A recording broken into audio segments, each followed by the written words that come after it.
বন্ধুগণ, এমপি মাওলানা ইয়াসাত আলী সাহেব আশাশুনি, কাজী শামসুর রহমান সাহেব তিনবার এমপি হয়েছিলেন, প্রিন্সিপাল আব্দুল খালেক সাহেব সাতক্ষীরাতে উপজেলা চেয়ারম্যান ছিলেন, ইউনিয়ন চেয়ারম্যান ছিলেন, এমপি ছিলেন। আপনারা কোনোদিন কি শুনেছেন তারা রাষ্ট্রের একটি টাকা দুর্নীতি করেছেন? এমপি ইয়াসাত সাহেব বাড়িতে বাঁশের চটা তৈরি করছেন ঘর ছাওয়ার জন্য, তখন তিনি এমপি। ঢাকা থেকে মেহমান এসেছেন এমপি সাহেবের সাথে এলাকার বাঁধ নির্মাণ নিয়ে গুরুত্বপূর্ণ বিষয় নিয়ে কথা বলার জন্য। তারা এমপি সাহেবের বাড়ির কাছে যে দেখলেন একজন বৃদ্ধ মানুষ চটা তৈরি করছে, বাঁশের চটা। ঢাকা থেকে যে অফিসাররা এসেছেন তারা জানতে চাইলেন যে মুরব্বী, আমরা এসেছি এমপি ইয়াসাত সাহেবের সাথে দেখা করার জন্য, আপনি কি আমাদের এমপি মহোদয়ের বাড়ি এবং তাকে একটু চেনাই দিতে পারেন? উনি বললেন, বাবা দাঁড়াও, আমি আসছি, তোমাদের এমপি সাহেবের সাথে পরিচয় করাইয়ে দেব। তিনি বাড়ি চলে গেলেন। বাড়িতে একটা পাঞ্জাবি পরলেন এবং মাথায় টুপি পরে এসে সালাম দিয়ে বললেন যে বাবা, আমি এমপি ইয়াসাত আলী, আমি এমপি ইয়াসাত আলী। কাজী শামসুর রহমান সাহেবের বাড়ি আজও দেখে আসেন, প্রিন্সিপাল আব্দুল খালেক সাহেবের বাড়ি আজও দেখে আসেন।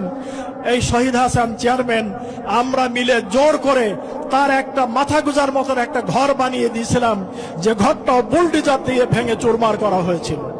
অতএব বাংলাদেশের দুইজন মন্ত্রী তিনটা মন্ত্রণালয় চালিয়েছেন, তারা 2 টাকার দুর্নীতি করেছেন। এ পর্যন্ত আমাদের শত্রুপক্ষ কেউ কোনোদিন বলতে পারে নাই।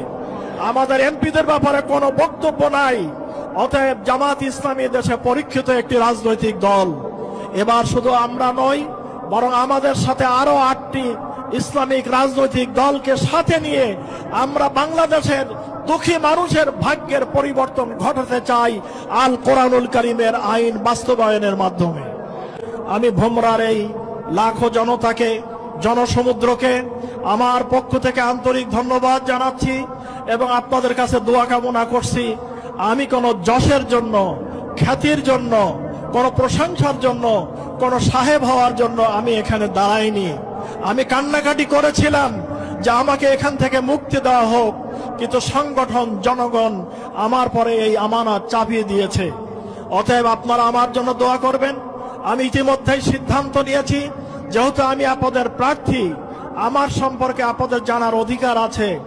আমি ইতিমধ্যে আমার আব্বা এবং আমার আম্মার পক্ষ থেকে পাওয়া যেটুকু সামান্য সম্পদ আমার ভাগে এসেছিল, আমার বোনদের ফারাইজের অংশ দেওয়ার পর আমি এই অংশটি আজ 15 বছর যাবৎ সাদকা করে দিয়েছি। সব জায়গা জমিগুলো দান করে দিয়েছি, শুধু ভিটা বাড়িটা রেখেছি। আল্লাহ রাব্বুল আলামিন যদি আপনাদের দোয়া এবং মেহেরবানিতে, আপনাদের সমর্থনে যদি আমাকে পার্লামেন্টে কবুল করেন, তাহলে পার্লামেন্টের একজন এমপির জন্য যে ভাতা, ডাল ভাত খাওয়ার মতন সামান্য পয়সা রেখে, বা আমার শিক্ষকতার জীবনের ভাতার এই পয়সাটুকু ব্যবহার করে বাকি সম্পদ আমি সম্পূর্ণ গরিব, দুঃখী, বঞ্চিত, বেকার যুবকদের জন্য দান করে দিয়ে দিতে চাই। অতএব আমি জীবনকে এই কাজের জন্য নিয়ে এসেছি।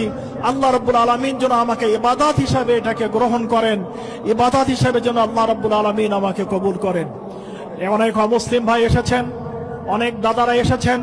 আমি সকলকে সম্বোধন করে বলতে চাই যে আপনাদের সাথে আমাদের ব্যাপারে অনেক কথাবার্তা বলা বলি করে, কিন্তু কাজী শামসুর রহমান সাহেব থেকে শুরু করে নিয়ে আমাদের যখন এমপি সাহেবরা ছিলেন, তখন কোন হিন্দু আমাদের এমপি সাহেবদের মাধ্যমে, চেয়ারম্যানদের মাধ্যমে, আমাদের উপজেলা চেয়ারম্যানদের মাধ্যমে একটা জুলুমের শিকার হয়েছেন, এর কোনো প্রমাণ আপনারা দিতে পারবেন না।